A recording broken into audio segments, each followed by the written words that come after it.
Hello everyone and welcome to video 99. This is Noah. I'm Bill. Today we are reading What Puppies Do Best by Numeroff. We just got done reading all the books, so like if you give a mouse a cookie or if you give a moose a muffin, that sort of thing. But this is from the same author. So we'll see how it goes. You ready? Alright. What puppies do best. Puppies can wake you up in the morning. Try to climb onto your bed and give you a kiss. Puppies can chase a ball.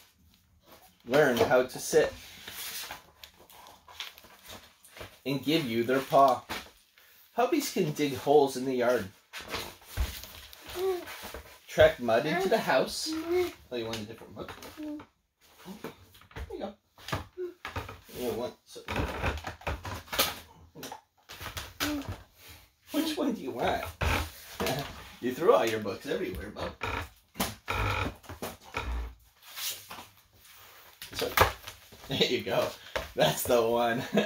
Never know which book he wants. And make a big mess.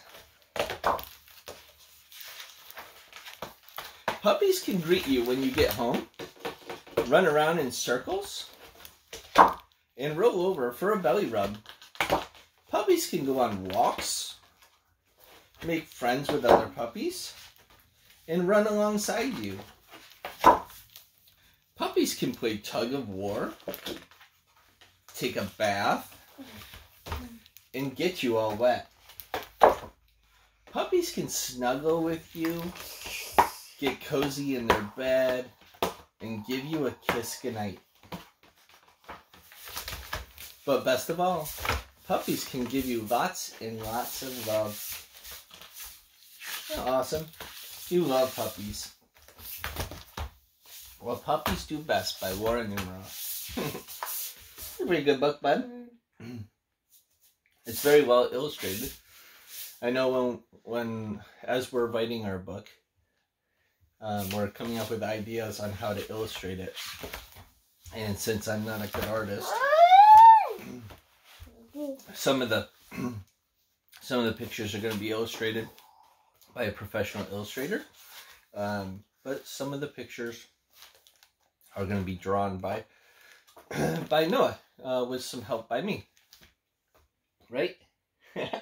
And then there's going to be some real life photos, and that sort of thing. So we're getting closer and finishing our book. So guys, yeah. Welcome to almost the weekend. It's Friday. If like and share our Facebook and Instagram, that would be awesome. Subscribe to our YouTube channel. We're still only at 6 subscribers, so we still have a long ways to go. But that's okay. I'm hoping people get something out of these videos, and that is reading good books, spending good time with your kids and loved ones, and all that, right? And as we read through books, you can see some of the benefit. I know that's my glasses. He loves taking my glasses off. As we read, you can see some of all the ups and downs of reading and drawing with a kiddo with special needs and nonverbal, that sort of thing. You want me to put my glasses back on so you can take them back off again? Yeah. It's a fun game. But I hope you're getting something out of this, guys. I know I am. So anyway, comment below any of your thoughts, and we'll see you next time. All right. Say bye. Bye.